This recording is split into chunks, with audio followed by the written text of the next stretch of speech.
Halo teman-teman sekalian, berjumpa lagi dengan saya Rinarti Raja Guguk dari Prodi Pendidikan Fisika NPM A1021044.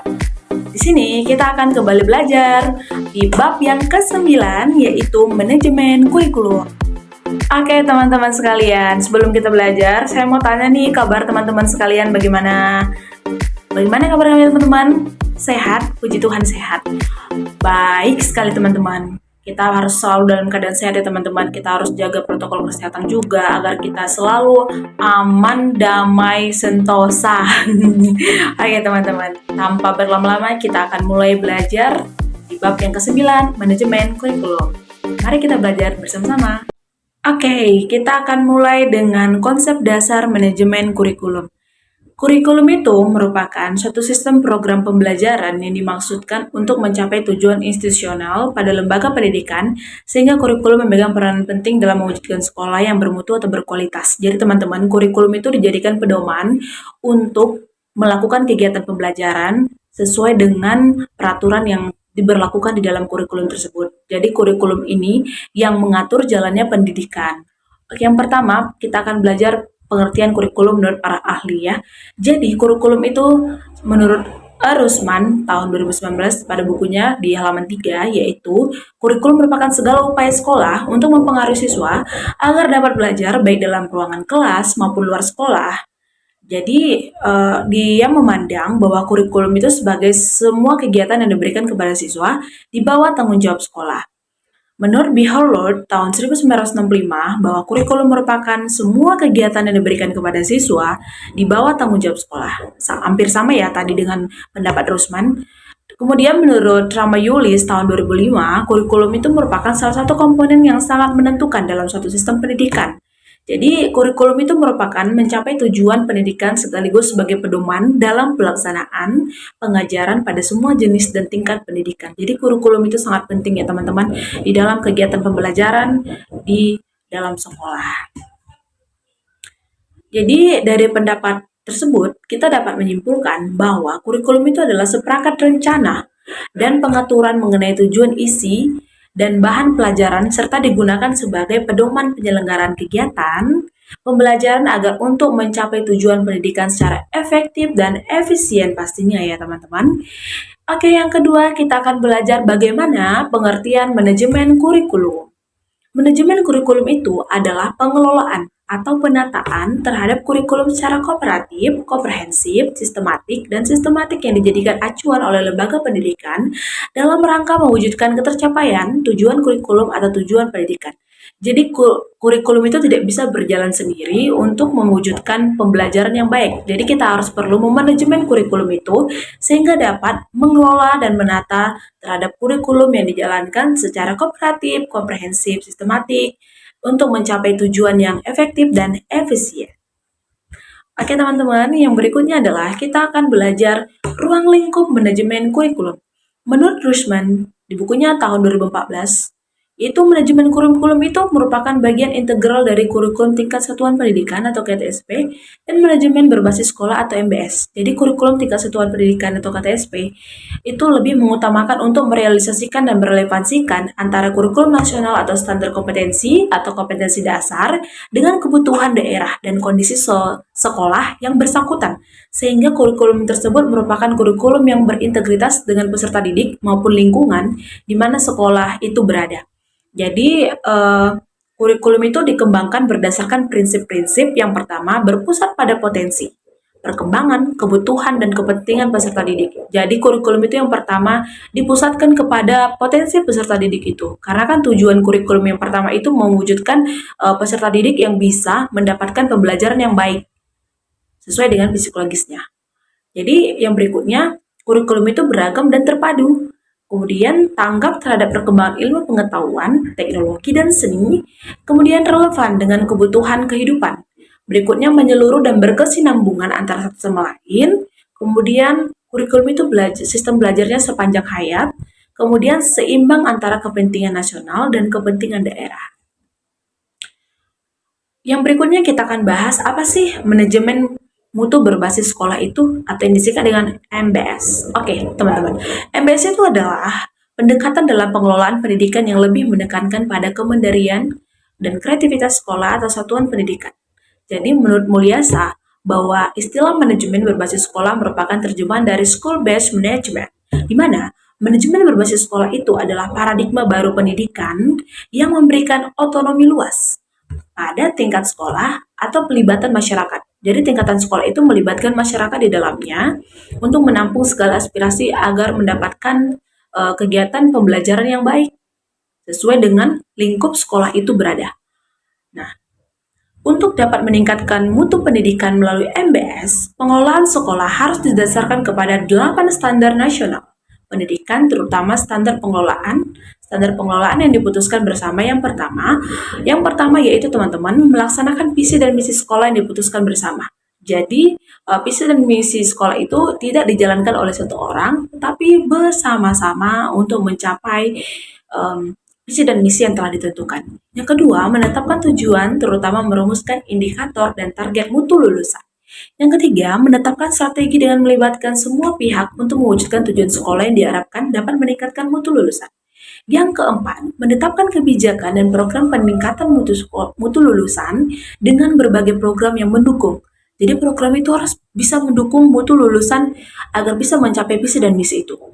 Nah, pencapaian prestasi siswa itu juga harus didukung dengan beberapa program yang telah dipersiapkan di dalam sekolah itu, baik secara akademik maupun non-akademik. Berikutnya teman-teman, kita belajar prinsip dan fungsi manajemen kurikulum itu. Karena pastinya kurikulum itu punya prinsip kan, untuk mencapai kegiatan pembelajaran yang efektif dan efisien. Dan bagaimana fungsinya? Yang pertama kita belajar prinsip kurikulum. Oke, menurut Sanjaya, agar kurikulum dapat berfungsi sebagai pedoman, maka ada sejumlah prinsip dalam proses pengembangannya, yaitu yang pertama, prinsip relevansi. Ada dua macam relevansi, yaitu relevansi internal dan eksternal. Relevansi internal merupakan bahwa setiap kurikulum harus memiliki keserasian antara komponen-komponen, yaitu keserasian antara tujuan yang harus dicapai, isi materi atau pengalaman belajar yang harus dimiliki siswa, strategi atau metode pembelajaran, serta alat yang digunakan untuk menilai atau melihat ketercapaian tujuan itu harus saling berkesinambungan. Kemudian relevansi eksternal berkaitan dengan keserasian antara tujuan, isi, dan proses belajar siswa yang tercakup dalam kurikulum dengan kebutuhan dan tuntutan masyarakat. Ada 3 macam relevansi eksternal dalam pengembangan kurikulum. Apa ya teman-teman? Teman-teman tahu nggak? Oke, kita belajar ya. Oke, yaitu yang pertama relevansi dengan lingkungan hidup peserta didik. Yang kedua, yaitu relevansi dengan perkembangan zaman. Semuanya harus mengikuti perkembangan zaman ya Tuhan, ya teman-teman.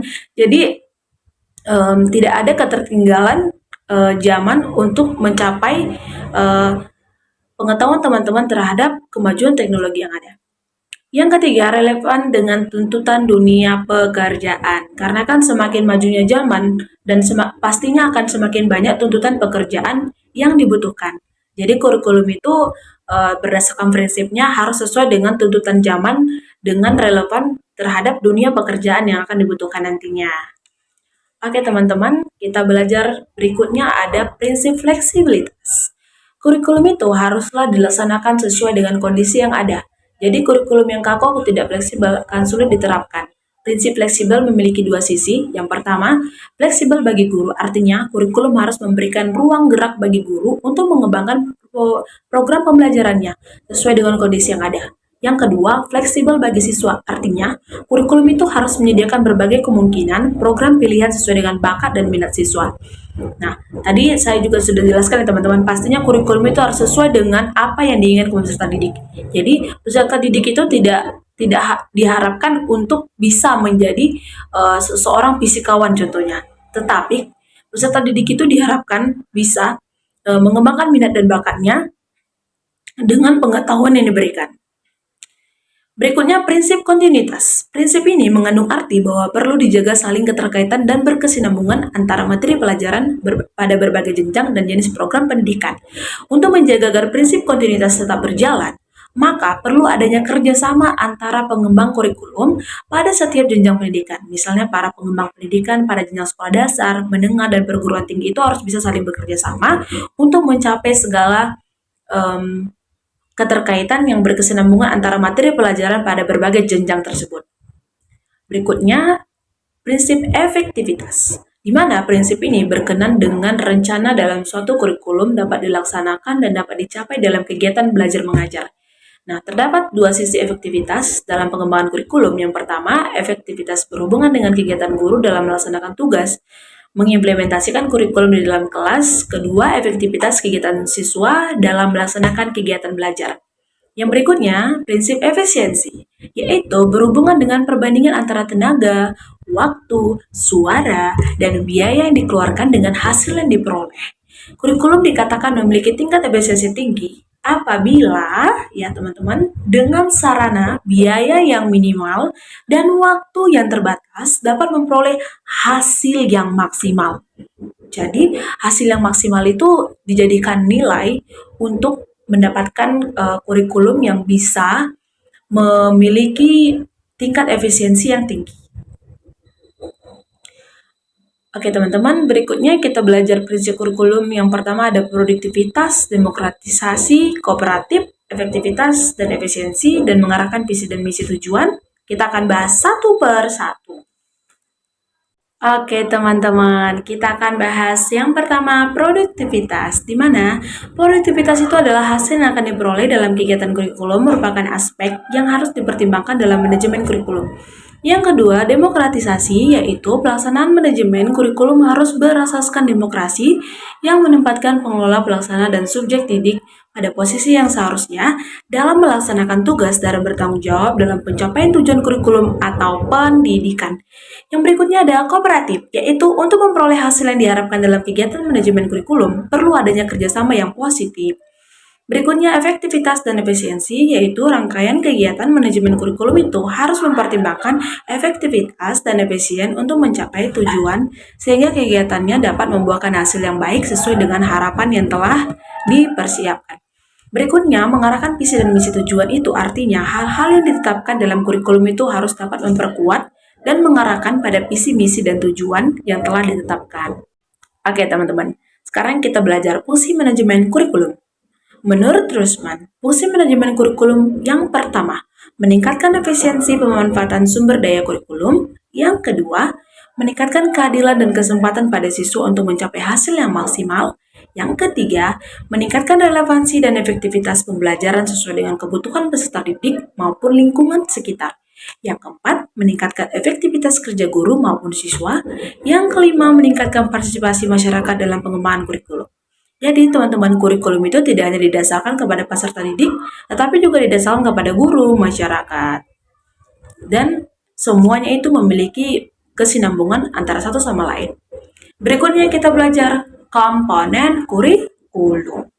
Yang pertama, tujuan yang ingin dicapai oleh pendidikan itu adalah komponen tujuan yang berhubungan dengan arah atau hasil yang ingin dicapai atau diharapkan. Tujuan pendidikan terdiri dari yang pertama, tujuan nasional, yaitu tujuan secara keseluruhan yang tercantum dalam Undang-Undang Dasar Pasal 23.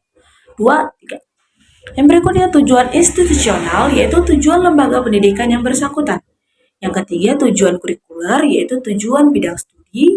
Yang berikutnya tujuan instruksional, yaitu tujuan pokok pembahasan atau sub pembahasan. Yang berikutnya komponen kurikulum itu ada isi kurikulum, di mana isi kurikulum itu menyangkut semua aspek baik yang berhubungan dengan pengetahuan maupun materi pembelajaran yang biasanya tergambar pada isi setiap mata pelajaran yang diberikan maupun aktivitas dan kegiatan siswa. Komponen berikutnya yaitu metode. Metode itu strategi pembelajaran. Kalau kita tahu itu kayak strategi itu kayak taktik pembelajaran gitu. Jadi strategi berkaitan dengan upaya yang harus dilakukan dalam rangka pencapaian tujuan strategi yang ditetapkan dapat berupaya strategi yang menempatkan siswa sebagai pusat dari setiap kegiatan ataupun sebaliknya. Yang keempat, evaluasi atau penilaian pembelajaran. Evaluasi itu kan komponen untuk melihat efektivitas pencapaian tujuan, seberapa berhasilnya efektivitas pencapaian tujuan. Jadi dalam konteks kurikulum, evaluasi itu dapat berfungsi untuk mengetahui apakah tujuan yang telah ditetapkan telah tercapai atau belum, serta apakah kurikulum membutuhkan perbaikan atau tidak. Oke teman-teman, kita belajar perencanaan kurikulum.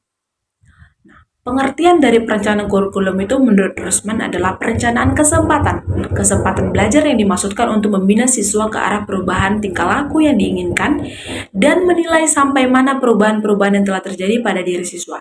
Jadi, menurut Hamalik, perencanaan kurikulum itu suatu proses sosial yang kompleks yang menuntut berbagai jenis dan tingkat pembuatan keputusan.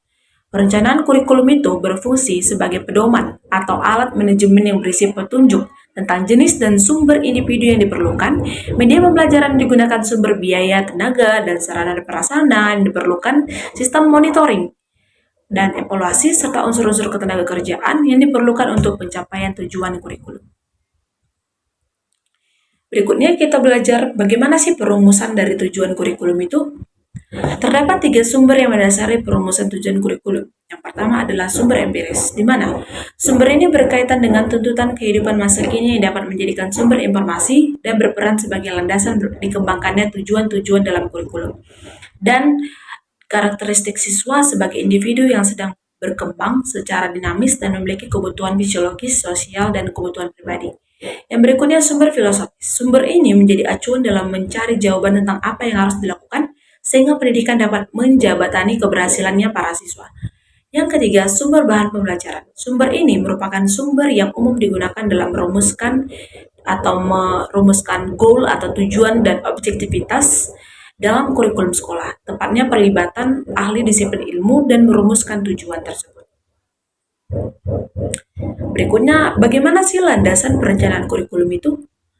Jadi, landasan di dalam perencanaan kurikulum itu adalah yang pertama, kekuatan sosial, di mana pendidikan kita kan menggunakan sistem terbuka, sehingga harus selalu menyesuaikan dengan perubahan dan dinamika sosial yang terjadi di masyarakat, baik itu sosial, ekonomi, budaya, dan politik di dalam kemasyarakatan tersebut. Berikutnya, perlakuan pengetahuan. Jadi, pertimbangan lainnya untuk perencanaan kurikulum yang berhubungan dengan perlakuan pengetahuan adalah di mana individu belajar aktif untuk mengumpulkan dan mengelola informasi, mencari fakta dan data, berusaha belajar tentang sikap, emosi, proses informasi, memanipulasi, dan mengambil informasi untuk dikembangkan dan digunakan dalam kegiatan merancang kurikulum yang disesuaikan dengan perkembangan ilmu pengetahuan dan teknologi.